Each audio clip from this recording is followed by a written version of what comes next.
The screen in front of you is black. Then it isn't. A single line of red text appears. No warning, no build-up, no time to prepare. Launch event confirmed. Inbound warheads, 14. Estimated impact, 11 minutes, 52 seconds. You didn't launch anything. You were just running. Recon. You were just supposed to look. Your hands are still hovering over the keyboard. Your coffee is still steaming beside you. The clock on your wall reads 3:17 a.m., and the city outside your window is completely, peacefully asleep.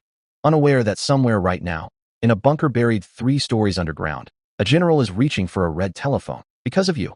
You have 12 minutes. Not to escape. Not to run.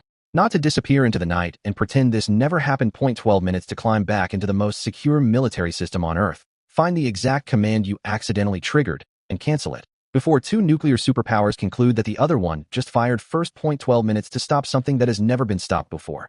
This is your story. 3 weeks ago, a message arrived through channels that don't officially exist. You know it as a dead drop, a file sitting inside a shared cloud folder that neither of you technically owns, planted there by someone who goes by a single name, Voss. You've worked with Voss twice before. He is careful, well-connected, and he pays on time. In your line of work, those 3 qualities are rarer than you'd think. The brief was clean. A private defense contractor needed an external penetration test on a government-adjacent server farm in Nevada. Department of Energy Infrastructure. Legacy architecture, poorly maintained, not touched by a real security team in years.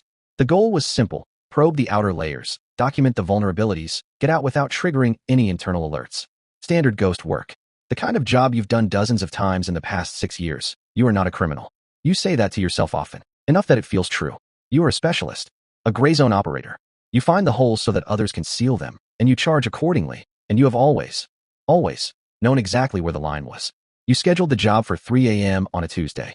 You built a clean rig, 6 relay nodes across 4 continents, a sandboxed environment, a session that would leave no fingerprints. You made coffee, sat down in the dark, and began to work. The first layer peeled away in under 12 minutes. Whoever designed the original architecture was brilliant. Whoever inherited it afterward had let it rot quietly for years. Old patches on top of older patches, security certificates that expired and were never renewed, authentication protocols running on frameworks so outdated they were practically archaeological. You moved deeper. The second layer took 40 minutes of careful, deliberate work. You probed and retreated and probed again, reading the system's responses the way a safecracker reads the resistance in a dial. Eventually, you found what you were looking for, a legacy maintenance corridor, forgotten and unmaintained, built into the system's original architecture and never removed. A ghost door. You walked through it. You remember the exact moment the screen changed. The way the data on the other side loaded differently, slower, heavier, the kind of latency that comes not from distance, but from layers of encryption stacked on top of each other, like reinforced concrete. The color of the interface in your terminal shifted subtly, the way the light shifts when you walk from one room into another and don't immediately register the difference. Your body knew before your brain did, and the architecture on the other side was nothing like what the brief described it in cold storage file systems. No energy grid monitoring logs. Instead, encrypted command partitions behind military-grade segmentation. Protocol headers that made no sense at first and then made horrifying sense. All at once. The server farm wasn't just Department of Energy Infrastructure. It was sharing physical hardware with something buried underneath it, something that had been deliberately hidden beneath civilian camouflage, the way a gun is hidden inside a book. You should have backed out the moment you recognized it. You know that. You will know that for the rest of your life. But your hands moved before your brain finished processing what your eyes were seeing. A single diagnostic ping, muscle memory, a reflex as automatic as breathing. One ping to map the live nodes in the partition. The node received it, parsed it, matched it against an authentication pattern that your access credentials, by sheer catastrophic coincidence, partially satisfied. The system did exactly what it was designed to do. And the alarm started. Launch event confirmed. Response protocol, active. Time to final lock, 11:41. You read it 4 times. Your body goes cold from the inside out. Not fear, something older and quieter than fear. The specific feeling of a door swinging shut behind you in a room with no other exit. You know what this is.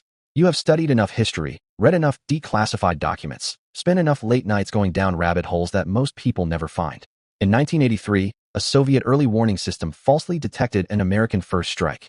A lieutenant colonel named Stanislav Petrov looked at the alert, decided his gut outweighed the protocol, and chose not to report it up the chain. He saved the world that night. The world didn't find out for decades. There is no Stanislav Petrov on the other end of your mistake tonight. There is a protocol, automated, already cascading through military communication satellites at the speed of light. Human checkpoints exist in the system. They always do, but those checkpoints require time to activate, time for analysts to assess, time for cooler heads to prevail. And time is the one thing you are running out of. You have to get back in. 11:14 remaining. You don't panic. Panic is a luxury that doesn't exist right now. You pull up your session logs and trace every step you took going in, every node, every relay junction, every layer you peeled. You need to find the buried command architecture again and reach the response protocol before it passes its final confirmation threshold. The problem is immediate and serious. You entered through a ghost corridor, a forgotten backdoor that existed in the system's passive state. The system is no longer in a passive state. Every partition is reshuffling under emergency security protocols. The door you used does not exist in the same place anymore. It may not exist at all. You start mapping from the outside in. Fast and precise. Your fingers move the way they always move under pressure. Not frantically, but with the controlled economy of someone who has trained for high-stakes work their entire adult life, without ever truly knowing what the real stakes would feel like. 9:33 remaining. 3 approach vectors. All 3 hit hardened walls. The system's immune response is aggressive and intelligent. It has detected an anomalous session and it is locking down around it. You stop. You breathe for exactly 4 seconds. For seconds you cannot afford, but you take them anyway because the next decision has to be right. There is another way in. Not through the front, not through the ghost corridor, but through the diagnostic monitoring layer, the parallel infrastructure that watches the main system's health in real time. That layer has to remain accessible under emergency conditions so that maintenance engineers can reach it. It is, by design, the softest part of the hardened system. Not soft, but softer. You pivot completely. New tools, new approach. You build a custom probe from scratch, typing faster than you have typed in years, and you send it into the monitoring layer like a needle finding a vein. 7:08 remaining. You're in the monitoring layer. You can see the command architecture from the side, not directly accessible, but visible. The response protocol is running. The countdown is synced and transmitting.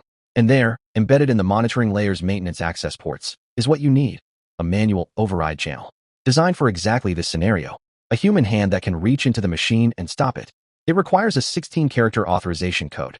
You don't have it, but somewhere in this system, in the cache session data and maintenance logs and engineer credentials that have been accumulating for years inside this monitoring layer, the pieces of that code exist.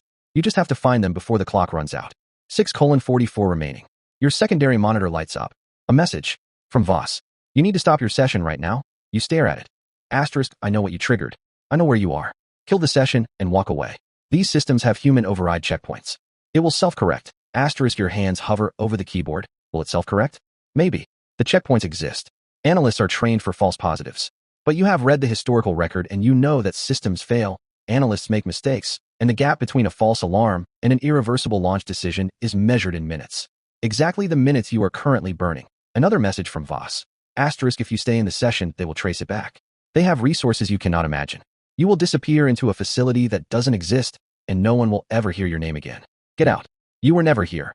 Asterisk, you read it once. You think about it for exactly 2 seconds. You close the message window. If this kind of story hits something in you, the pressure, the moral weight, the impossible choices, hit subscribe and the bell. Every week on Roleverse, you are someone else entirely. A different life, a different crisis, a different decision that changes everything. 5:52 remaining. You pull every cached credential fragment in the monitoring layer. Partial authorization strings. Timestamp signatures. Session ghosts left behind by maintenance engineers who accessed this layer weeks, months, years ago. You are not looking for the complete code. You are looking for patterns. The way a forensic linguist finds an author's voice hidden inside anonymous text. For :17 remaining. 12 characters reconstructed. You're building it from fragments the way an archaeologist rebuilds a face from pieces of bone. Each piece informing the next, the shape emerging slowly from the debris. 3:02 remaining. 14. You stare at the last 2 characters.